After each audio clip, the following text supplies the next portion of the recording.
राम राम। आप देख रहे हैं प्रदेश का नंबर 1 और सबसे भरोसेमंद news channel India news Haryana और मैं हूं आपके साथ आयुष। हरियाणा विधानसभा में सरकार के खिलाफ कांग्रेस का अविश्वास प्रस्ताव खारिज हो गया। कांग्रेस के सदन से वॉकआउट करने के बाद इसे वोटिंग के लिए रखा गया, जिसके बाद विरोधी दलों की गैर मौजूदगी में इसे सर्वसम्मति से रिजेक्ट कर दिया गया। स्पीकर हरविंदर कल्याण ने प्रस्ताव के अस्वीकृत होने का ऐलान किया। इसके पहले अविश्वास प्रस्ताव पर लंबी चर्चा हुई। नायब सिंह सैनी ने कहा कि मैंने इनके अविश्वास प्रस्ताव को पढ़ा है, मैं हैरान हूं कि कहीं यह प्रस्ताव हड़बड़ी में तो नहीं ले आए। कांग्रेसियों ने अपने सीनियर नेता रघुवीर कादियान को बलि का बकरा तो नहीं बना दिया। वहीं शून्यकाल के बाद वंदे मातरम पर चर्चा हुई। नायब सिंह सैनी ने कहा कि सबके लिए वंदनीय है और इस पर चर्चा जरूरी है।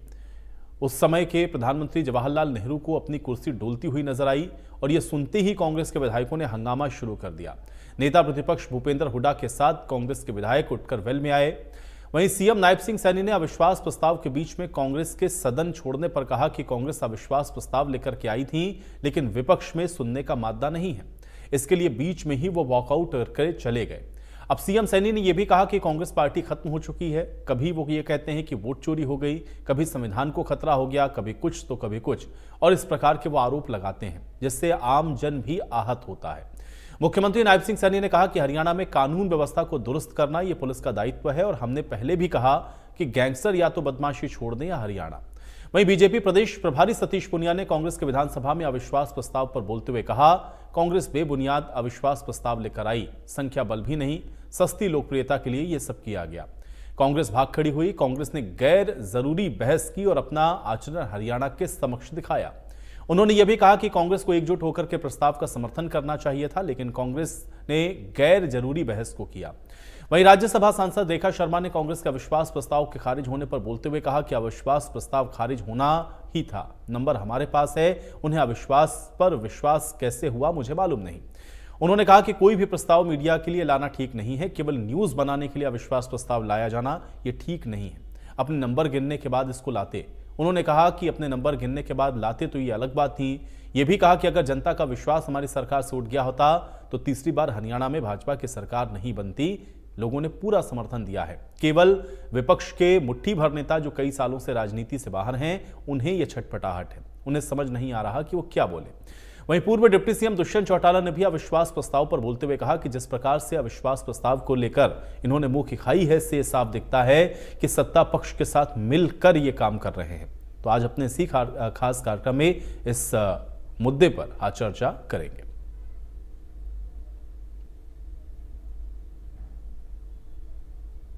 विधानसभा के सत्र में कांग्रेस पार्टी कई झूठ के मुद्दे लेकर के कोई वोट चोरी की बात कर रहा है, कोई संविधान को खतरे की बात कर रहा है इनमें से, परंतु सारे के सारे बोगस मुद्दे कांग्रेस पार्टी लेकर के आ रही है और ऐसे मुद्दे लेकर के आ रही है जिससे कि आम व्यक्ति भी ये सोचता है कि ये सारा का सारा झूठ का पुलिंदा है। कांग्रेस के पास मुद्दा नहीं बचा। रात भी जो है विश्वास प्रस्ताव सरकार के खिलाफ लेकर के ये लोग आए, फिर सुनने का भी मादा नहीं है और सुनने का मादा नहीं, वॉकआउट करके चले गए। तो माननीय विधानसभा अध्यक्ष ने कि जब जो व्यक्ति प्रस्ताव लेकर के आया वही बैठने के लिए तैयार नहीं है, वही बात सुनने के लिए तैयार नहीं है, क्योंकि जब कोई क्वेश्चन रेज किया है तो उसको सुनने का मादा भी होना चाहिए। ऐसा 2024 में भी किया था। मैंने सबसे पहले अपना जब वक्तव्य शुरू किया तो मैंने उस बात को कहा कि आप 2024 में भी लेकर के आए थे, परंतु आप धैर्य से बात सुनिए, क्योंकि वोटिंग होनी है अविश्वास प्रस्ताव के ऊपर। ये मजाक नहीं होता कि आप कुछ भी खड़ा होकर के बात बोल देंगे और फिर उस सुनने का हम तैयारी नहीं करते, फिर भाग जाते हैं। तो विपक्ष के पास कोई मुद्दा नहीं है और रातों वॉकआउट कर गए। तो माननीय विधानसभा अध्यक्ष ने जब जो लोग प्रस्ताव लेकर के आए थे और वही सुनने के लिए तैयार नहीं, वही वॉकआउट करके चले गए, उन्होंने सर्वसम्मति से उसको खारिज कर दिया। कांग्रेस पार्टी अविश्वास प्रस्ताव लेके आई थी, बेबुनियाद सी था, संख्या बल भी नहीं था, लेकिन एक सस्ती लोकप्रियता के लिए किया और फिर भाग भी खड़े हुए। वंदे मातरम पे चर्चा थी, लेकिन उस पर उदारता से चर्चा होनी चाहिए थी या एकमुश्त तरीके से एकजुट होकर उस प्रस्ताव को समर्थन करना चाहिए था, जबकि उसमें गैर जरूरी बहस उन्होंने करी, अपना आचरण भी हरियाणा की जनता के समक्ष प्रदर्शित किया। देखिए, खारिज होना ही था, नंबर हमारे पास है। उनको विश्वास पे विश्वास कैसे हुआ मुझे समझ नहीं आता। केवल एक न्यूज़ बनाने के लिए अविश्वास लाना, पहले वो गिन लेते कि उनकी तरफ कितने लोग हैं। अविश्वास, कोई भी प्रस्ताव केवल मीडिया के लिए लाना ठीक नहीं है। अपने नंबर गिनने के बाद अगर वो लाते तो बात थी। वो नंबर हमारे पास है और राजनीति नंबर का गेम है। कितने भी अविश्वास लाए, जनता हमारे साथ है, जनता की सोच हमारे साथ है, विश्वास हमारे साथ है, तो उनका अविश्वास कोई काम नहीं करेगा। अविश्वास प्रस्ताव लाकर विपक्ष ने मुंह की खाई। ये साफ मंशा दिखती है कि विपक्ष सत्ता पक्ष के साथ मिलकर प्रदेश के मुद्दों की नहीं, अपने खुद के मुद्दों की बातें रहे। और जिस तरीके से कल सारा मामला विधानसभा में चला, ये दिखता है कि प्लानिंग दोनों पार्टियों के बीच ऑलरेडी, इसलिए तो नेम होकर 10 मिनट बाद उन सारे विधायकों को वापिस लाया गया। ये सारे विषय हैं और धीरे धीरे आप जैसे जागरूक साथी भी दिखाने लग जाओगे तो और अच्छी तरीके से जनता को जो सत्ता पक्ष और विपक्ष का गठजोड़ है वो और अच्छी तरीके से दिखा। हम तो निरंतर कहते आए हैं कि विधानसभा एक ऐसा स्थान है जहां अच्छे विषयों पर चर्चा होनी चाहिए।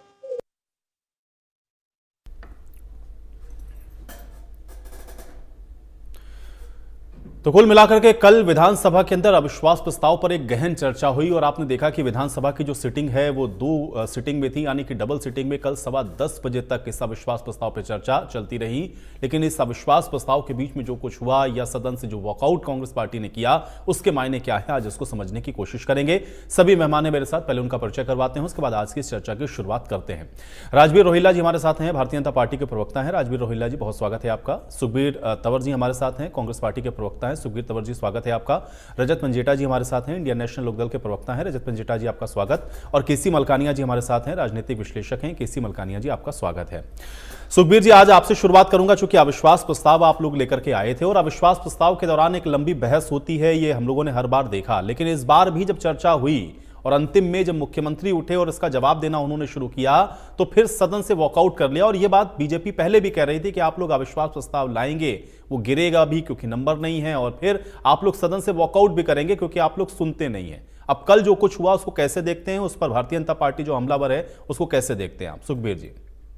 आयुष जी, भारतीय राष्ट्रीय कांग्रेस ने संविधान सम्मत तरीके से हरियाणा विधानसभा में अविश्वास प्रस्ताव रखा। सरकार ने नियमों की आड़ लेकर लोकतांत्रिक बहस से बचने का निंदनीय तरीका अपनाया। अविश्वास प्रस्ताव खारिज करके लोकतांत्रिक व्यवस्था का गला घोट दिया और जिस प्रकार से आत्मविश्वास हो और वो अविश्वास प्रस्ताव से जिस प्रकार से भागती रही, जिस पर मुख्यमंत्री जी का वक्तव्य सुना हो या और दूसरे विधायकों का आपने सुना होगा जो सत्ता पक्ष के थे, सिवाय सरकार की चापलूसी करने के कोई ऐसा कार्य नहीं किया गया, कोई रचनात्मक कार्य नहीं हुआ। और निरंतर जिस प्रकार के सवाल इस अविश्वास प्रस्ताव पर उठे, उनका जवाब देने से बचती हुई सरकार निरंतर नजर आई। इसके अलावा विधानसभा में जिस प्रकार से निरंतर विधानसभा के अध्यक्ष ने टोका टाकी करके विपक्ष की आवाज को दबाया, वो सब इस प्रदेश के सामने है। और वॉकआउट करना ये कोई कमी नहीं है। वॉकआउट करना सदन में अपनी जो एक लोकतांत्रिक व्यवस्था है, इस संवैधानिक विरोध का तरीका है। इसलिए जिस प्रकार के बयान दिए जा रहे हैं, अभी भी आपने प्रोमो में जिस तरह से दिखाया, देखिए बहुत बारी नंबर गेम है निश्चित तौर पे, लेकिन फ्लोर ऑफ द हाउस में बहुत बारी सरकारें अविश्वास प्रस्ताव में गिरी भी हैं, ऐसा कुछ नहीं है। नहीं, ये बात तो ठीक है तंवर साहब, लेकिन जब अविश्वास प्रस्ताव लाए थे तो कम से कम वोटिंग तक तो होना चाहिए था ना, रुके ही नहीं तो फिर तो रिजेक्ट होना ही था। आप तो चले गए ना, क्योंकि वोटिंग होनी थी मुख्यमंत्री के स्पीच के बाद, आप चले गए इसलिए वो रिजेक्ट हो गया। और अब अगर आप ये कहेंगे कि भाई इन्होंने अलोकतांत्रिक तरीके से इसको रिजेक्ट किया, तो आप तो मौजूद ही नहीं थे वहां पर, तो फिर क्या होना था? नहीं, देखिए मैं बताता हूं उसका आयुष आपको। जहां बहस और तर्क की अनुमति नहीं हो और वहां फिर विपक्ष का प्रतिरोध करने का एक ही तरीका है कि अगर आपको सही समय और सही अनुमति नहीं मिल रही है, फिर उस सदन में उस समय रहना बिल्कुल भी अनुचित है। इसके अलावा हम संख्या बल का विषय नहीं था, लेकिन सरकार की बेकायदगियों का विरोध जरूरी था। और जिस प्रकार से विपक्ष के साथियों ने जो बेकायदगियां सरकार में चल रही हैं विगत के 12 वर्षों, जो कमियां हैं, वो उनको सबने अपने अपने तरीके से रखा। लेकिन सरकार ने जिस तरह से उन जो भी बेकायदगियां थी उनको अनदेखा किया, वो सारे प्रदेश ने देखा है, आपके चैनल ने भी निरंतर दिखाया है और चैनल ठीक है रोहिल्ला जी, दिखाया है। ठीक है, इसके अलावा देखिए, जब जी जी ठीक है रोहिल्ला जी, भाई ये कह रहे हैं कि आप लोगों ने जब उसके कोई जवाब सही तरीके से तार्किक तौर पर नहीं दिए तो ये तो उनका अधिकार है, इसलिए उन्होंने वॉकआउट कर दिया। सर नमस्ते प्रवक्ता साथियों और एक्सपर्ट हमारे मलकानिया जी को नमस्कार। ये तो ऐसा है, ये अपना मुंह छिपाते फिर रहे हल्के की जनता से, और ये अविश्वास जो प्रस्ताव लेके आई है 2024 में भी लेके आए थे और 2025 में भी लेके आए हैं। तो ये जो 2014 से जनता ने इनमें अविश्वास जताया है, तो वे ये उसकी भड़ास निकाल रहे हैं। लगातार 3-3, 4-4 चुनाव ये लोग हार चुके हैं, जनता इनको नकार चुकी है। अब एक विधानसभा बची है, वहां कैसे अपनी जात बचाए, असली मसला ये है इनका। क्योंकि इनके पास कोई ना मुद्दा है, ना कोई विचार, ना नेता। 1 से 1.5 साल में तो इन्होंने अपना नेता विपक्ष चुना, और उस नेता का जो मुख्यमंत्री है या नेता सदन हमारे श्री नायब सैनी जी, उन्होंने स्वागत किया, अभिनंदन किया, और उसके तुरंत बाद ये लोग अपना अविश्वास प्रस्ताव लेके आते हैं।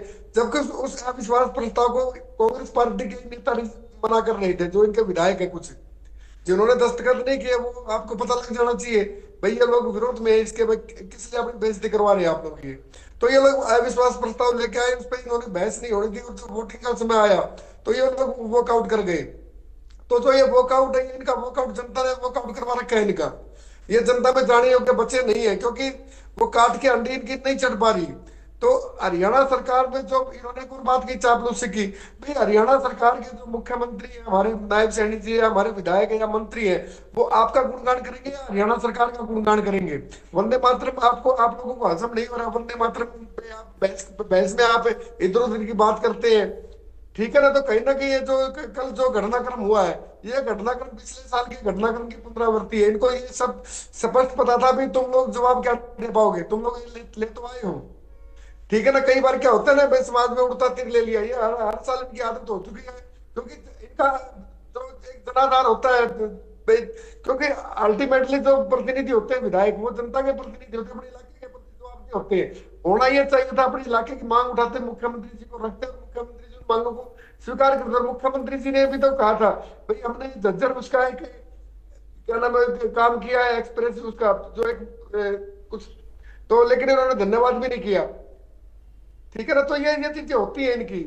मैं तो कहता हूँ कि जनता ने में अविश्वास जता रखा, और ये कितने अविश्वास ले आए प्रस्ताव, लेकिन भारतीय जनता पार्टी की जो सरकार वो चट्टान की तरह मजबूत है, और जनता का उसको स्पष्ट आशीर्वाद मालूम प्राप्त है। नहीं, लेकिन रोहिल्ला जी, जो प्रश्न उठाए गए अविश्वास प्रस्ताव के दौरान, विपक्ष का एतराज दिया था कि भाई आप उसका सही तरीके से या उसका कोई तार्किक जवाब नहीं दे रहे हैं, आप दूसरी दिशा में या दूसरी तरह से चीजों को आप पोर्ट्रे कर रहे हैं, और फिर अपने हिसाब से आप तय कर रहे हैं कि आप क्या बात कह रहे हैं। तो उनका ये कहना था कि आप पॉइंट टू पॉइंट जवाब दीजिए ना जो सवाल उठे हैं, और इसलिए इस पर एतराज हुआ और फिर वो सदन से वॉकआउट कर गए। तो आप लोग भी उसको क्लॉज बाय क्लॉज या पॉइंट टू पॉइंट आपने उसका जवाब तो दिया नहीं, क्या करेगा विपक्ष? पॉइंट टू पॉइंट जवाब देते हैं हमारे नेता सदन नायब सिंह सैनी जी, लेकिन ये इनके हिसाब से जवाब नहीं दिया जाएगा।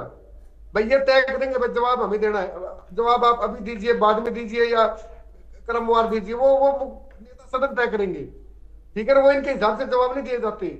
और जो हरियाणा सरकार ने जो काम किया, तो कामों का बखान तो होगा ही भाई। हमने तो जनता को बताना है, जो काम सरकार करती है वो काम जनता को बताने के लिए तो विधानसभा में सेशन लाया जाता है, करने के लिए सेशन में लाया जाता है, ठीक है ना? तो ये इनका एक हताशा है, हताश कांग्रेस से मजबूत विपक्ष के मजबूत जो भारतीय जनता पार्टी की सरकार उसके सामने पूरी तरह धराशायी होगी, और ये पूरे हरियाणा ने कल दिखा है। ठीक है पंजेटा जी, क्या हासिल हुआ इस अविश्वास प्रस्ताव से? देखिए आयुषी, हासिल तो जनता को ये पता चल गया कि कांग्रेस वालों को, कांग्रेस के खुद के विधायकों के ऊपर ही विश्वास नहीं है। और जिस हिसाब से जिन 18 विधायकों ने साइन किए थे अविश्वास प्रस्ताव के ऊपर, हुड्डा जी ने तो चलो खैर साइन ही नहीं किए अविश्वास प्रस्ताव पर, वो भी सदन में मौजूद नहीं थे।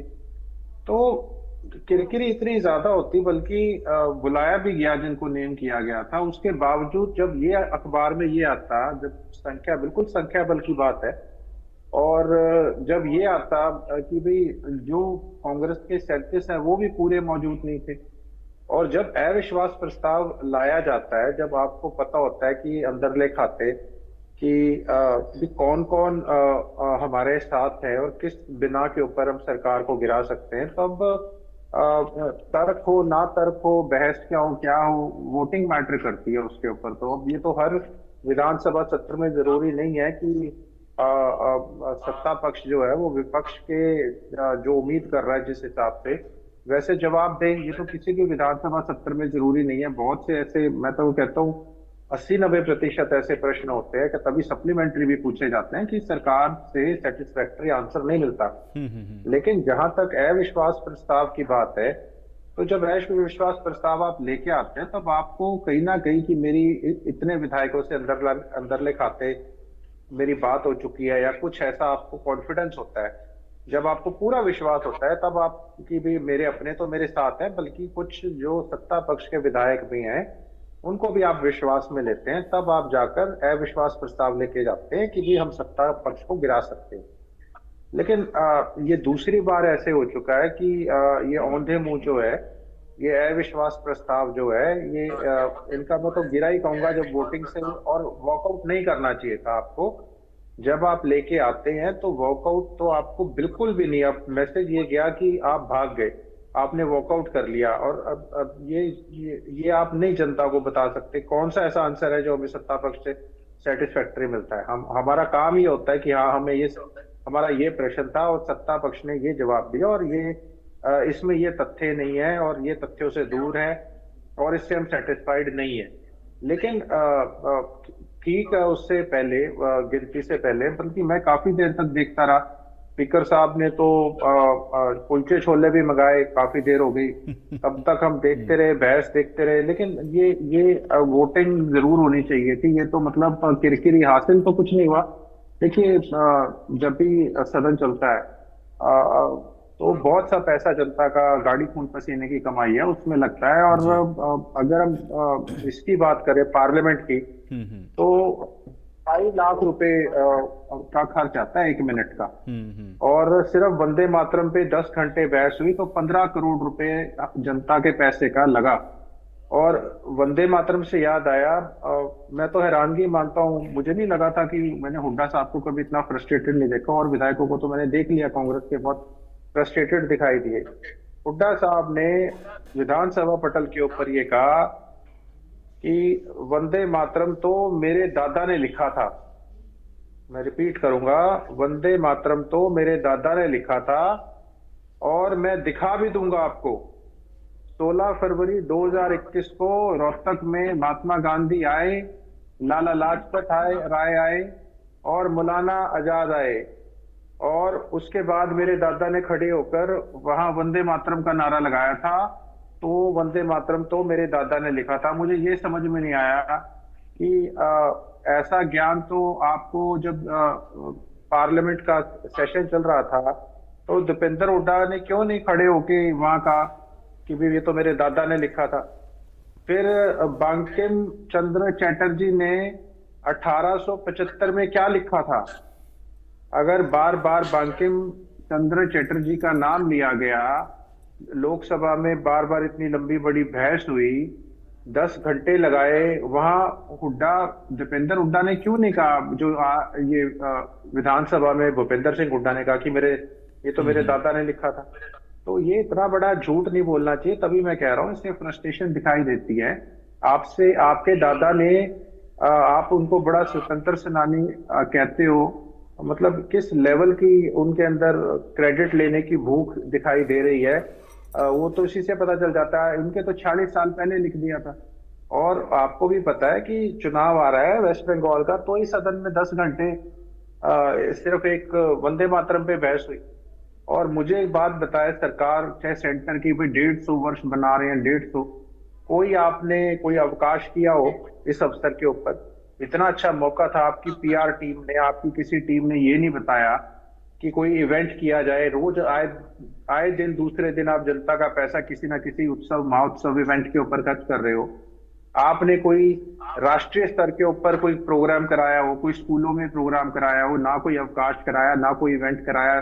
जब भाजपा सत्र आया, शीतकालीन सत्र सेंटर का पार्लियामेंट का, तब आपको ये याद आया और तब आपने बहस करी।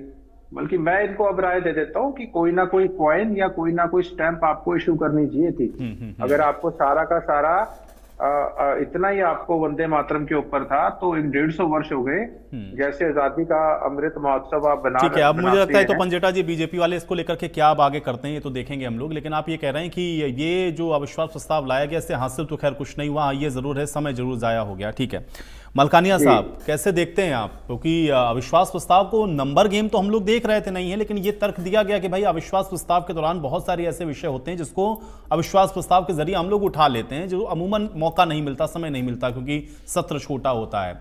लेकिन कल जिस तरह से हुआ, एक तो सदन की कार्रवाई हम लोगों ने देखा 10:15 बजे तक चलती रही, फिर उसमें विपक्ष ने वॉकआउट भी कर दिया वोटिंग से पहले, इसको कैसे देखेंगे आप? और ये आपको और सभी प्रवक्ताओं को और जो इंडिया न्यूज को देख रहे हैं उन सभी को नमस्कार।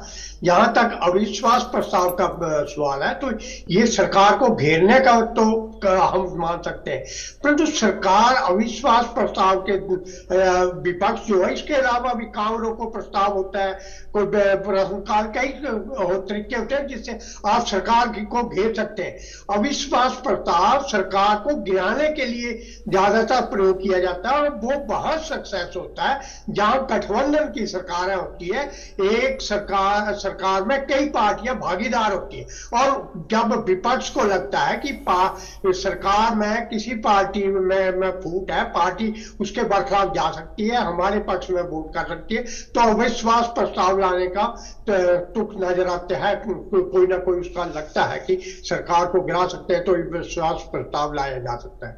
परंतु जिस प्रकार लाया गया और लाने के बाद उसके पे लंबी बहस भी हुई और जब 10 बजे गए और उपाध्यक्ष जी कुर्सी पर बैठे थे, दोबारा विपक्ष यही मांग करता रहा कि जल्दी जल्दी समेटो तो करें, परंतु 10 बजे जब दोबारा समय बढ़ाने की बात की तो विपक्ष उठकर चला गया। तो इससे लगता है कि विपक्ष ने सत्ता पक्ष को एक खुला मौका दे दिया कि इस जो प्रस्ताव है इसको सर्वसम्मति से निरस्त किया जाए। अगर वो बैठे होते तो कम से कम जो सर्वसम्मति से नहीं बहुमत से जो है अविश्वास प्रस्ताव गिरता, परंतु अब तो सर्वसम्मति से प्रस्ताव गिरा है। तो ये भी नहीं, लेकिन मलकानिया साहब उसमें जैसा पंजेटा जी ने कहा कि उसमें फिर नंबर सामने आ जाते हैं ना, क्योंकि एक तो ऑलरेडी कम लोगों ने इस पर साइन करके दिए, भूपेंद्र हुड्डा के साइन नहीं थे और बाकी भी जो बचे कुचे थे वो थे नहीं, और उसमें भी अगर 18-19 नाम भी नहीं होते तो फिर तो ये तो बड़ी अजब स्थिति हो जाती विपक्ष की, भाई 37 आदमी भी इंटैक्ट आपका नहीं है। तो क्या इस वजह से ये एक स्ट्रेटेजी थी कि वॉकआउट किया गया, या जो विपक्ष कह रहा है कि भाई हमको क्लॉज बाय क्लॉज या जो हमने पॉइंट्स उठाए थे उस पर जवाब नहीं, इसलिए हमने वॉकआउट किया? नहीं, पॉइंट बाय पॉइंट का जवाब दे रहे थे उसको, तो वो कह रहे थे कि जल्दी जल्दी समेटो या क्या करो तो उस हिसाब से करें, परंतु ये था कि उन्हें नंबर का डाटा जैसे इन लो था, इन लो ने ना सरकार का साथ दिया ना विपक्ष का साथ दिया, ठीक है न्यूट्रल रहा, परंतु विपक्ष जब होता है ऐसा प्रस्ताव आता है तो विपक्ष कम से कम अपने साथ की जो पार्टी है उसको विश्वास में लेता है, अपने सभी सदस्यों को विश्वास में लेता है, और जब सत्ता पक्ष में कोई फूट हो तो उस फूट का भी फायदा उठाने की कोशिश करता है, परंतु जब एक पार्टी की सरकार हो तो कोई भी सदस्य इतना बेवकूफ नहीं होता, कोई भी पार्टी इतना बेवकूफ नहीं होता कि सरकार के बरखलाफ जाके विपक्ष का साथ दे। हाँ, जब बहुत सी पार्टियां होती है तो कोई पार्टी का धड़ा जो है सरकार में जो शामिल है वो दूसरी तरफ जा सकता है। वाजपेयी जी की भी सरकार भी गिरी थी, तो इस प्रकार होता है, परंतु जिस प्रकार लाया गया और जिस प्रकार बैल में हंगामा भी हुआ, काफी हल्ला मचा और 9 विधायकों को जब निकालने की बात हुई, कुछ विधायक चले गए, कुछ नहीं गए, तो हुड्डा जी ने उनको जाने को कहा और जिसमें वो बाहर चले गए, आधा घंटा स्थगित रही। तो उसके बाद हुड्डा जी ने मुख्यमंत्री जी को कहा कि उनको बुला लेना चाहिए और उनको बुला लिया, तो सरकार ने, मुख्यमंत्री जी ने उनकी बात मानी और उनको बुला लिया गया। ये अच्छा है, सद्भावना बनी रहती है। सत्तारूढ़ और विपक्ष में तकरार तो होती है, परंतु मन बटाव जो है वो नहीं होना चाहिए, थोड़ा बहुत चलता है, तो मैं समझता हूँ हरियाणा विधानसभा में ठीक सब है, कुछ ठीक लेकिन चल रहा मलकानी है। साहब आप भी यही कह रहे हैं कि वॉकआउट नहीं होना चाहिए था, ठीक है जो भी था, लेकिन कम से कम वोटिंग तक तो रुकना चाहिए था। तंवर साहब रुकना चाहिए ना। जी, तंवर साहब। वोटिंग तो रुकना चाहिए। तंवर साहब। देखिए आयुष, जिस प्रकार से रजत ने बात करी और मलकानिया साहब ने बात करी, जो हस्ताक्षर के नंबर की ये बात कर रहे हैं, देखिए किसी भी अविश्वास प्रस्ताव में हरियाणा विधानसभा के जो सदस्य हैं उसके मुताबिक 18 विधायकों की जरूरत है, और जो कि निर्धारित वांछित विधायक थे उन्होंने हस्ताक्षर कर दिए थे। तो ये कोई विषय नहीं है, ये तो कहीं ना कहीं जागरूकता की कमी को प्रदर्शित करता है। इसके अलावा जिस प्रकार से भारतीय जनता पार्टी के प्रवक्ता ने बात करी हरियाणा प्रदेश के और चुनाव की और सारे विषय लाए, तो पता नहीं क्यों बार बार भूल जाते हैं। हमारे से पॉइंट कुछ परसेंट ज्यादा ही मत है, और वो भी किस प्रकार से चोरी चकोरी से आए, वो इस प्रदेश और देश से छिपे हुए नहीं है। इसके अलावा माननीय मुख्यमंत्री जी से जब सदन में भी ये सवाल उठा, जिस प्रकार से एक परिचर्चा के दौरान उन्होंने ये कहा था, जब भाई पूर्ण कुमार एडीजीपी आत्महत्या का विषय चल रहा था, कि आपने ये कहा उसमें कि मैं एक चपरासी का भी ट्रांसफर नहीं कर सकता, उसका कोई स्पष्टीकरण नहीं दिया। हाँ या ना कुछ तो बोलना चाहिए था। इसके अलावा जब प्रश्न का जवाब तर्क की बजाय कुतर्क से आना शुरू हो जाए, तो फिर उस वक्त और उसमें विधानसभा के अध्यक्ष ढाल बन के खड़े हो जाएं, तो फिर उस वक्त वहां उस सदन में रहने का कोई औचित्य बनता नहीं। इसके अलावा जिस प्रकार से जो विपक्ष के सवालों के जवाब कुतर्क के जरिए देने का प्रयास हुआ और उसके बाद वॉकआउट हुआ, अब ये सारे के सारे जो विषय थे जिनका जवाब नहीं मिला, हम हर गली हर गांव हर शहर नहीं, लेकिन तंवर साहब ये मैसेज क्या सही गया? तंवर साहब ये मैसेज क्या सही गया? क्योंकि ये तो बात आप भी कह रहे हैं कि देखिए नंबर की एम की तो बात नहीं थी, वो तो सबको पता था कि क्या है। एक तो वोटिंग तक आप लोग नहीं रुके, अब इसकी वजह से तो ये भी हुआ ना कि भाई 18 लोगों ने साइन करके दिया था, ठीक है, लेकिन वोटिंग तक तो रुकना चाहिए था ना। इससे मैसेज क्या गया कि आप सुनने को तैयार नहीं है, अब विपक्ष के पास सुनने का माध्यम नहीं। आप don't try to manipulate the things. मैं सुनिए मेरी बात, जब आपके विषय का तर्कपूर्ण जवाब नहीं दिया जा रहा है तो उसमें वोटिंग क्या करेगी? और विधानसभा के अध्यक्ष उनकी पैरवी कर रहे हैं। तर्कपूर्ण जवाब देके तंवर साहब मुझे एक बात बताइए ना, क्या कभी संतुष्ट हो? आप बताएं। चलो नहीं तंवर साहब मैं ये कह रहा हूं कि क्या संतुष्ट क्या कभी भी जवाब से हुआ जा सकता है? भाई आपके जो प्रश्न है, जो सत्ता पक्ष कहेगा आप संतुष्ट, तो उससे कभी भी नहीं होने वाले ना।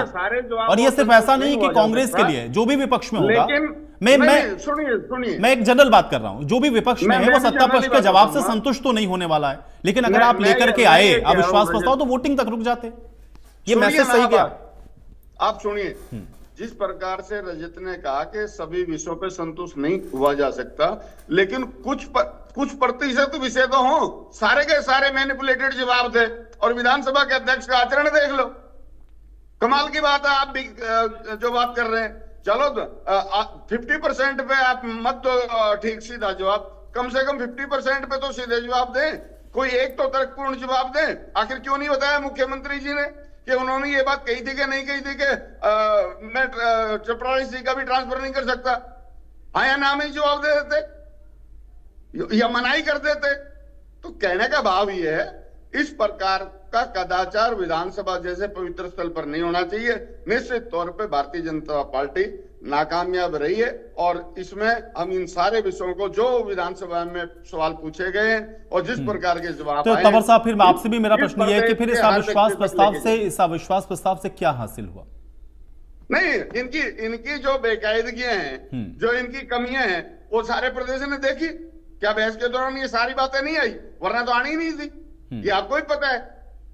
चाहे नकारते रहे, लेकिन जिस प्रकार के सभी विपक्ष के सदस्यों ने जो अपनी बात रखी, अपने स्तर पे जो बेकायदगियों की चर्चा की, क्या हरियाणा प्रदेश की जनता के बीच में नहीं गई? और जिस प्रकार के सत्ता पक्ष के जवाब थे वो भी गए। तो आप जनता के विवेक पे छोड़ते हैं। ठीक है, राजवीर जी। पहली बात तो मैं इनकी इस बात का कंडम करता हूं। मैं मुख्यमंत्री के बारे में ये हाँ या ना में जवाब लेने वाले होते कौन है? मुख्यमंत्री जनता के प्रति जवाब देंगे। मैं तो यहाँ कर नहीं रहा, लेकिन जो तथ्य है वो रखना हमारी जिम्मेदारी है। नहीं, कोई बात नहीं, मैं आपकी बीच में नहीं बोला, मैं सम्मान करता हूँ हमेशा। मैं बोल नहीं रहा हूँ, मैं तो बता रहा हूँ। दूसरी बात, कोई डेलीगेशन कहीं मिलके आया, उल्टे उल्टा सीधा बोल दिया, तो वो मुख्यमंत्री के बारे में बोलते हैं, दुनिया बोलती है, ये तो बोलते रहने वाली बात है ना, बोलेंगे तो लोग तो कुछ तो वो बोलते ना, लोगों का काम है कहना। तो जो विपक्ष है, जिसे मुख्यमंत्री सहन नहीं हो रहा, जिन लोगों को भाई ये एक काम घर का एक किसान परिवार का एक मतलब युवा कैसे मुख्यमंत्री तक पहुंच गया, क्योंकि मुख्यमंत्री तो दादा ही मान रखे थे कुछ लोगों ने, ठीक है ना भाई, मतलब हम या तो मैं बनूंगा या मेरा बेटा बनेगा या मेरा पोता बनेगा। लेकिन भारतीय जनता पार्टी जब से आई है, उसने इन चीजों को बदलने का काम किया है, चाहे वो पहले 9.5-10 साल मनोहर लाल जी का पीरियड हो या अभी जो 2 बार मुख्यमंत्री बन चुके हमारे नायब सैनी जी हो। तो कहीं ना कहीं भारतीय जनता पार्टी ने जो एकाधिकार का जो एक राजनीति होती थी उसको खत्म करने का काम किया है, और वही बेचैनी सदन में देखने को मिलती है बार बार, क्योंकि वो अनयूजुअल सा चेहरा लगता है उनको, भाई यार ये कैसे मतलब मुख्यमंत्री बन गया। तो मुख्यमंत्री तो बने थे, जो अपने आप को मान रहे थे मुख्यमंत्री, जिनके घोड़े वापस चले गए, वो लोग आज विपक्ष में है। लेकिन मुख्यमंत्री जी ने उनका भी स्वागत किया, सम्मान किया। तो ये बेचैनी जो है ना, ये बेचैनी जारी रहेगी। इसको आप अपने को मंथन करो कि आपको लोगों ने 2014 के बाद कोई भी चुनाव क्यों नहीं जितवाया। ठीक है, 2014 में तो कोई लफड़ा नहीं था, आप कभी ईवीएम का लेके आ जाते हो, कभी संविधान का, ना तो संविधान खतरे में है, ना ईवीएम से कोई गड़बड़ हुई है, ना कोई वोट चोरी हुई है। ये वोट नहीं 14 में तो वो ये कह रहे हैं कि भाई फेयर इलेक्शन राजवीर जी होता था, लेकिन उस समय एंटी इनकम्बेंसी जैसा फैक्टर होता था। लेकिन 14 के बाद ऐसा क्या हो गया कि एंटी इनकम्बेंसी खत्म ही हो गई। फिर वो ये कहते हैं कि आपने चीजों को इतना मैनिपुलेट करना शुरू कर दिया है, या चीजों को या सिस्टम को आपने कैप्चर कर लिया, इसलिए आप जीत जाते हैं। और भूपेंद्र हुड्डा ने कहा था अविश्वास प्रस्ताव वाले दिन, जो पहले दिन बात हुई थी कि आप अविश्वास प्रस्ताव क्यों ला रहे हैं, उन्होंने यही कहा था, इन मुद्दों से इतर उन्होंने ये बात कही थी कि भाई ये जो सरकार चुनी गई है ये सही तरीके से नहीं है, और मेरा भरोसा नहीं है, जनता का भरोसा नहीं है, इसलिए हम अविश्वास प्रस्ताव लेकर के आ रहे हैं। ये भूपेंद्र हुड्डा का बयान है प्रेस कॉन्फ्रेंस का। हमारे गृह मंत्री ने जी, जो केंद्रीय गृह मंत्री अमित शाह जी, उन्होंने संसद में बोला था, भाई इनसे कांग्रेस के कार्यकर्ता ही सवाल पूछेंगे भाई ये चल क्या रहा है। ठीक है ना, ये नेता अपना वजूद बचाने के लिए बिलक रही है, बिलबिला रही है, क्योंकि इन लोगों ने ड्राइंग रूम की राजनीति की है, और उस राजनीति ने इनका पूरा सिस्टम भारतीय जनता पार्टी ने चेंज कर दिया। कल भी कृष्ण बेदी जी ने भी तो बताया था, भाई आप लोगों ने जिस वर्ग को अछूत बना रखा था, जिस वर्ग की 18 साल से आपने सुध नहीं ली, उस वर्ग ने सरकार बनाई है।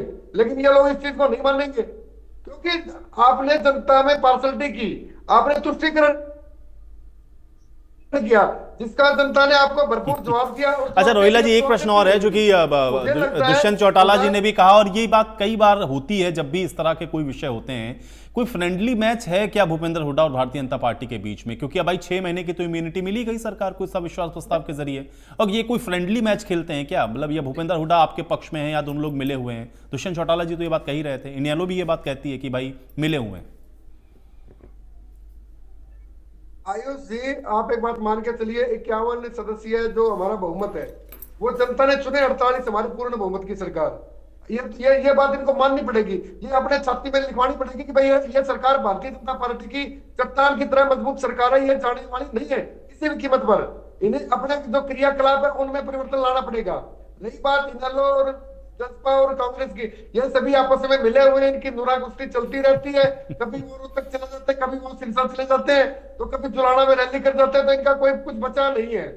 ठीक है, जनता ने इनको सबको, वो बोलते हैं ना, मतलब काट की हड्डी बार बार नहीं चढ़ती, इनको चढ़ा के देख लिया, किसी को 21 साल से है, किसी को 4.5 साल मौका देके देख लिया, कोई 11-12 साल से सत्ता से बाहर है।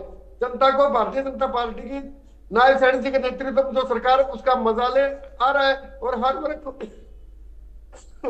खुश है, संतुष्ट है।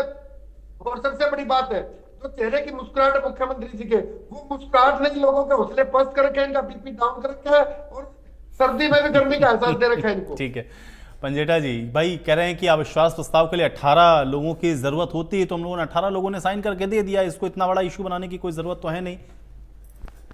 बिल्कुल भी प्रश्न नहीं है, ये तो बिल्कुल प्रश्न ही नहीं है, ये तो कोई बात ही नहीं है। 1/5 होते हैं, वो तो कंडीशन जब एक्सेप्ट करना होता है तब चाहिए होती है। मेरा तो ये बात ही, मैंने तो बिल्कुल ये बात नहीं कही, इसके ऊपर तो कोई भी वो बात ही नहीं है। बात तो काउंटिंग के ऊपर बात हो रही है, वोटिंग के ऊपर बात हुई। बार बार कादियाल जी ने भी कहा वोटिंग करा लीजिए, मैंने कब कहा ये कि भाई लेकिन मैंने ये जरूर कहा कि जिन 18 विधायकों ने अविश्वास प्रस्ताव के ऊपर अपने हस्ताक्षर किए थे, जैसे चंद्रमोहन जी हैं, गोकुल सेठिया, तो वो भी वहां मौजूद नहीं थे। वो 18 जिन्होंने किया था साइन, भुट्टा जी ने तो साइन भी नहीं किया, तो वो भी वहां मौजूद नहीं थे। ऐसी बात नहीं है। काद्यान जी ने कहा कि चलो कोई बात नहीं, तर्क आ रहा है, नहीं तर्क आ रहा तो आप एक काम कीजिए, वोटिंग करा लीजिए। एक दो दफा तो जब तक मैंने भी देखा विधानसभा का सत्र तो उन्होंने कहा था, लेकिन वोटिंग से पहले इसीलिए भाग गए कि वो 37 के भी वहां पर नंबर नहीं आते। पहली बात तो। और दूसरी बात देखिए, भाजपा के प्रवक्ता को ये बात मुझे नहीं पता ये किस आधार के ऊपर कहते हैं कि सैनी जी जो है वो मुख्यमंत्री बन गए। ये तो राम कुमार गौतम वाली बात कह दी, उसको तो अपने नंबर बनाने हैं किसी ना किसी तरीके से कि कोई मेरे को कोई ना कोई। अरे आपका नेता कहता है मैं तो मुख्यमंत्री बनता नहीं, तो आज भी पूछो एक बार इनसे। बीच में नहीं, देखिए ये तो कोई बीच में चीखना चिल्लाना ना बहुत बार मन करता है मेरा कि जब ये बोल रहे होते हैं तो मैं इनके बीच में ऐसे ही जवाब दूं, मगर मुझे लगता है सभ्य तरीके से डिबेट होनी चाहिए। पूरी बात सुने बिना जब कोई व्यक्ति जवाब देता है तो आधी अधूरी बात, यानी अभी तो इनको पता ही नहीं, ना दर्शकों को पता है कि मैंने क्या कहना है, अभी तो किसी को भी नहीं पता मैंने क्या कहना है। हाँ, हैरानी जरूर हुई थी, बर्दाश्त लोगों से ये नहीं हुआ था जब खट्टर साहब को मुख्यमंत्री बनाया तो रामविलास शर्मा और अनिल विज ने कहा कि भाई ये किसको बना दिया, और जब नायब सिंह सैनी को बनाया तो भाजपा वालों में ही था भाई ये किसको बना दिया, विज को छोड़ के, विज को था कि मेरे को बनाएंगे। देखिए जब आप किसी को भी बनाए हमें कोई फर्क नहीं पड़ता। हाँ, ये जरूर बात हुई थी जब पूर्ण कुमार जी की आत्महत्या हुई, उस टाइम अठवाले जी वाली जो भी एपिसोड विधानसभा में भी डिस्कस हुआ, किसके साथ फोटो थी किसके साथ नहीं, तब ये बात रघुवीर काद्यान जी ने भी विधानसभा पटल पे कही कि मैं तो एक चपरासी भी नहीं बदल सकता। उसका जरूर जो है वो उत्तर जो है वो नहीं मिला। विधानसभा में डिस्कशन हुई, मैं मानता हूं उसका उत्तर नहीं मिला। तो आप तो जब ये बात कहते हैं आपकी पार्टी के लोगों को अचंभा हो सकता है, जब हम विपक्ष में हैं आप किसी को बनाए, कल को राजवीर रोहिला जी को मुख्यमंत्री बनाने में हमें क्या दिक्कत है। ये बात तो अगर आपको समाज को बांटना है, और आप ये मुझे लगता है आपके तो राजनीतिक अनुभव बिल्कुल जीरो है। क्या कांग्रेस की सरकार में या इनेलो की सरकार में या पिछले कोई भी सरकारें आई हैं, क्या सभी के सभी मंत्रिमंडल एक ही जाति विशेष का रहा है? क्या सभी के सभी अफसर एचपीएससी के मेंबर, गुरदयाल सैनी हमारे भी रहे हैं भैया, हमारी पार्टी से एमपी रहे सैनी समाज से, लेकिन आप इनको ये दिक्कत हो रही है कि भाई किसान का बेटा, वो बिजनेस करते हैं, माइनिंग करते हैं, किसानी करते हैं, या कौन से आपके कृषि मंत्री है जो आज सेक्रेटरीएट में और अपने दफ्तर में बैठने की बजाय खेतों में नौकरी कर रहे हैं? मुझे बताएंगे आप? बिल्कुल भी नहीं। आपको सिर्फ, और पहले भी रहे हैं, किसान के बेटे बड़े गरीब रहे हैं, देश के प्रधानमंत्री तक रहे हैं, बड़े बड़े दफ्तरों में भी रहे हैं, जिनके पास अपने घर नहीं थे, किराए के घरों में रहे हैं, अपनी गाड़ी की किश्तों के लिए भी पैसे नहीं थे देने के लिए, किराया देने के पैसे नहीं थे, उनको उनके घर से निकाल दिया गया, ऐसे भी लोग रहे हैं। तो केवल सिर्फ ये बोल देना, मैं आपके हिसाब किताब की चिंता बात नहीं कर रहा यहाँ पर कि आपके कितने मंत्रियों का क्या हिसाब किताब है और वो कितने पैसे के मालिक है, मैंने वो प्रश्न नहीं किया। अपने आप को ना गरीब दिखाइए, ना गरीब किसान की बात करिए। अगर गरीब किसान की बात करनी होती तो 31 किसान रोज आत्महत्या ना कर रहा होता, किसान कर्ज के नीचे ना डूबा होता।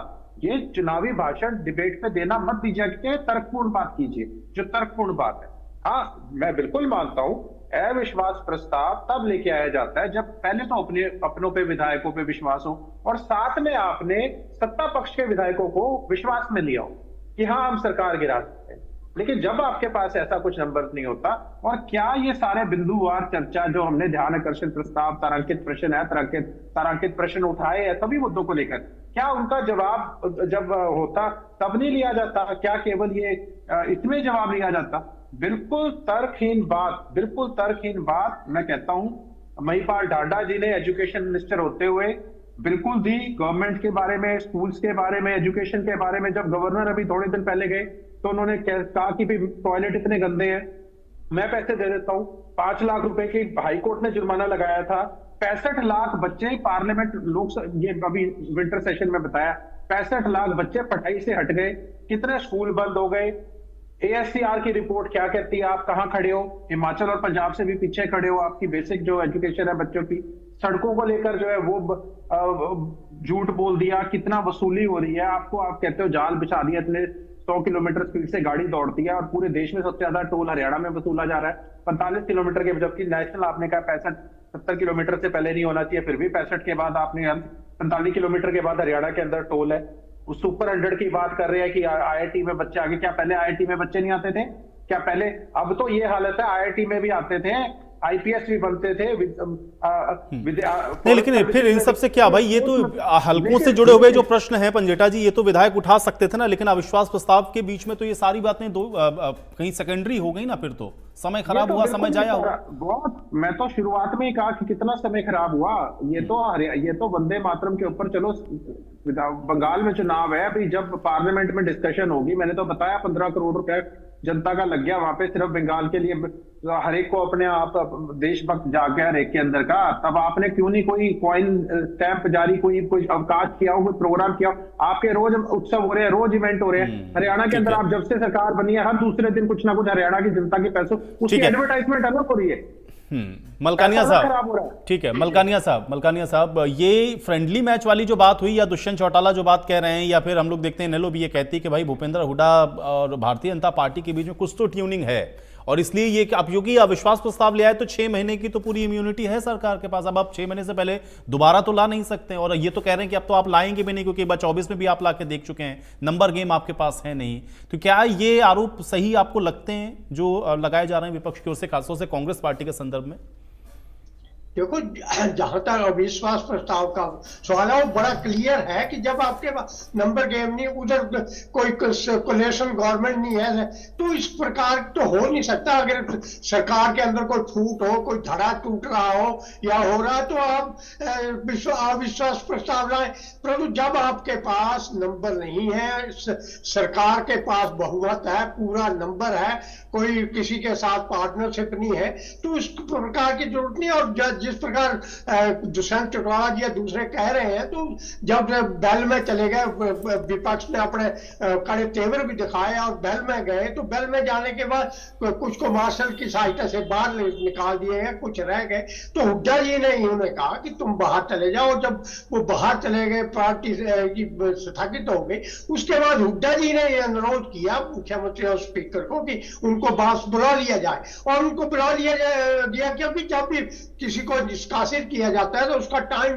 बताया जाता है कि 1 दिन के लिए, 2 दिन के लिए, पूरे सत्र के लिए, परंतु उनको जब निष्कासित किया, उनका नेम किया गया, नेम करने के बाद उनको बाहर निकाला गया, और जब हुड्डा जी के अनुरोध पे वापस बुला लिया, तो कई बार ऐसी अंडरस्टैंडिंग हो जाती है कि सत्ता पक्ष और विपक्ष के बीच जो है दोस्ताना मैच मान सकते हैं हम, ये तो नहीं कह सकते मिले हैं, परंतु दोस्ताना मैच चल रहा है तो ऐसा कह सकते हैं। और जिस प्रकार सरकार को घेरने के लिए प्रस्ताव लाया जाता है, परंतु उनके पास कई रास्ते हैं, काम रोको प्रस्ताव है, स्थगन प्रस्ताव है, कई प्रस्ताव लाकर आप सरकार से प्रश्न पूछ सकते हैं, तारांकित जो प्रश्न होते हैं उनसे पूछ सकते हैं, प्रदेश की कानून व्यवस्था पर उठा सकते हैं, बेरोजगारी पर उठा सकते हैं, जैसे राशन कार्डों का मुद्दा है, परिवार पहचान पत्र का मुद्दा है, किसानों की फसल का मुद्दा है, मंडियों में फसल नहीं उठाई जाती,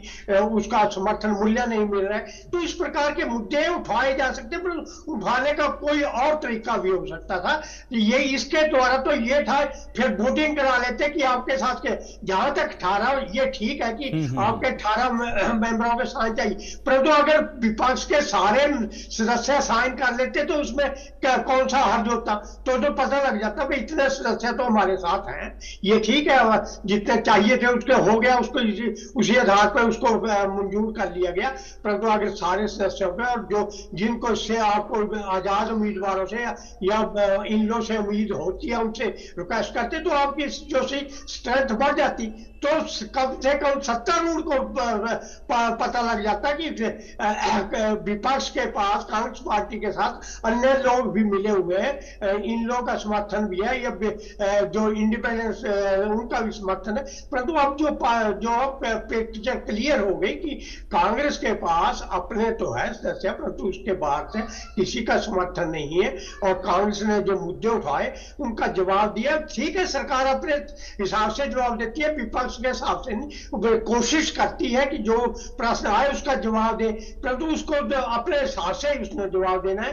तो इस प्रकार सत्तारूढ़ दल ने उत्तर देने की कोशिश की, आंकड़े भी रखे गए और विपक्ष ने घेरने की कोशिश की। काफी हंगामा भी हुआ, गर्मा गर्म बहस हुई, परंतु कई किसान ऐसे भी आए, ठीक है, सुख पल रहे। तो हरियाणा की विधानसभा जो बड़ी अच्छी तरह जो है सभी जो नेता नहीं ठीक चला, ये तो बात सही आपने कही, बस ये है कि लास्ट में थोड़ा सा वॉकआउट हुआ और अभी मंडे को भी क्या होगा ये हम लोग देखेंगे। ठीक है पंजेटा जी, जल्दी से रिएक्ट करें, फिर मैं तंवर साहब को रुक कर रहा हूँ।